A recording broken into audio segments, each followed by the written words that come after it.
Kad su u pitanju ukrasni fazani, svakako najpoznatiji među njima je zlatni fazan, a u ovom prilogu ću reći nešto više o ovoj vrsti ptica. Ja sam Nikola Vejin, a ovo je Poljo Info kanal. Kao i kod većine fazana, mužjaci imaju živopisne boje, dok su ženke uglavnom u smeđim nijansama. Mužjaci imaju jarko žuto perje oko kreste na glavi, pa je to osnova naziva zlatni. Također, boja dlaka na zadnjem delu vrata je također žuta i crna u vidu poprečnih pruga. Deo perja na krilima je jarko plave boje, dok su grudi i stomak crvene boje. Kod zlatnog fazana rep je sivkast sa crnim poprečnim prugama, ali u njemu ima nekoliko crvenih pera. U osnovi, u divljini na rep otpada 2/3 dužine ptice. Mužjaci zlatnog fazana mogu biti dugački od 90 do 105 cm. Kad se drže u volijerima, ta dužina repa uglavnom bude kraća. Mužjaci zlatnog fazana obično budu teške oko 600 grama. Kad su u pitanju ženke zlatnog fazana, boja njihovog perja po telu je u par nijansi smeđe boje, svetlijih i tamnijih, a bude i neka nijansa sive boje.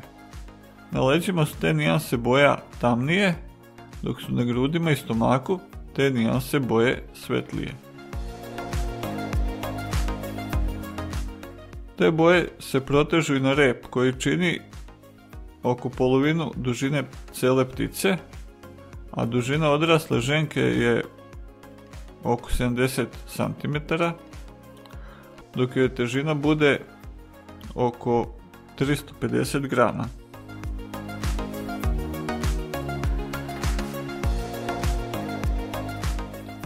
Zlatni fazani su slabiji letači i let im je nepravilan, a kad beže od neprijatelja rađe će da trče i pokušavat će da se sakriju.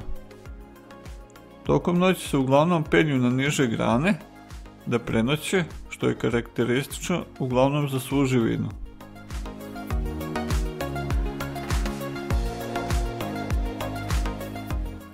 Kada je u pitanju ishrana zlatnih fazana, ona se zasniva na biljnoj osnovi, na semenkama, travkama, mladicama bilja, ali će pojesti i beskičmenjake kad su u prilici, neke larve ili bubice.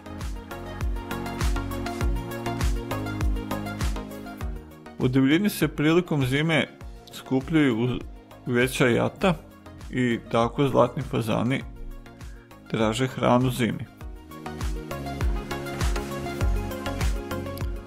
Ovi fazani su poreklom iz Azije. Navodi se da je to kontinentalni deo Kine, ali ih ima i u ostalim državama. Često ih nazivaju i kineski fazani, mada je to vjerovatno povezano sa činjenicom da su bili omiljeni motiv kineskim umjetnicima vekovima. U Kini su veoma cenjeni i dosta često se nalaze naslikani. Ženke zlatnog fazana mogu da snesu do 30 jaja tokom jedne godine, mada to često rade u ciklusima od po 10-ak komada jaja. Ta jaja nose u gnezdima koja prave u zaklonjenim mjestima, međutim kad se drže u volijerama može se desiti da ženka jaje snese i na zemlji, bez prethodnog pravljenja gnezda. Period leženja na jajima je obično 23 ili 24 dana i onda se uglavnom, kad se drže u volijerama ptice, ta jaja se izvode u inkubatorima.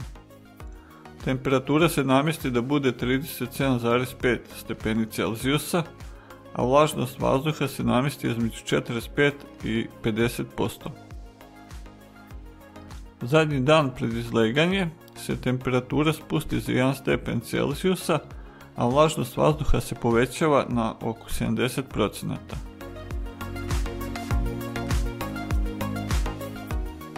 Ubrzo nakon izleganja, mlade ptice mogu da se kreću i da traže hranu. Zlatni fazani uglavnom formiraju parove i verni su, međutim može se desiti da mužjak u volijerama formira harem u kome može biti oko 6 ženki. Ženke postaju polno zrele sa godinu dana, dok mužjaci nakon 2 godine postižu polnu zrelost.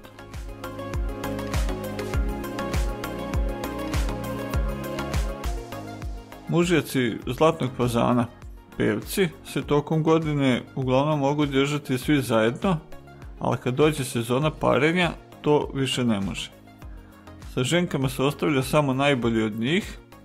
Ukoliko ostane više mužjaka, to je pevaca, zajedno sa ženkama, najčešće će tući ostale preko svake mere i dolazit će do ozbiljnih povreda ptica, a možda neka od njih i strada.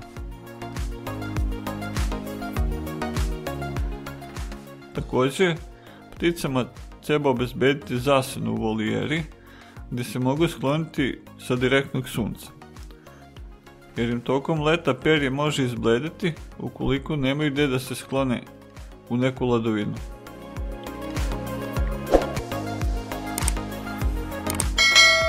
Kao i kod drugih vrsta ukrasne živine, i kod fazana je došlo do ukrštanja različitih vrsta, pa su dobijene različite varijacije. Na ovim prostorima je najpoznatija ona varijacija pod nazivom crnogrli zlatni fazan. To je rezultat ukrštanja zlatnog fazana i dijamantskog fazana.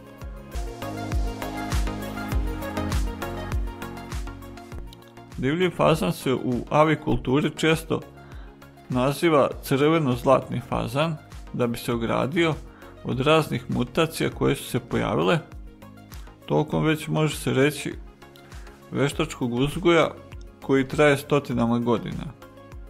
Tih mutacija koje su proistekle iz čistog uzgoja zlatnih fazana ima zaista mnogo i neke su dosta zastupljene. Te mutacije treba razlikovati od situacija kad se dobijaju ptići ukrštanjem različitih vrsta fazana, jer mutacije se dobijaju samo kada se ukrste mužjak i ženka zlatnog fazana. To budu različite nijanse crvene boje ili različite nijanse žute boje. Ovim polako završavamo ovaj prilog. Pozivam vas da se pretplatite i da ostavite neki komentar na ovu temu.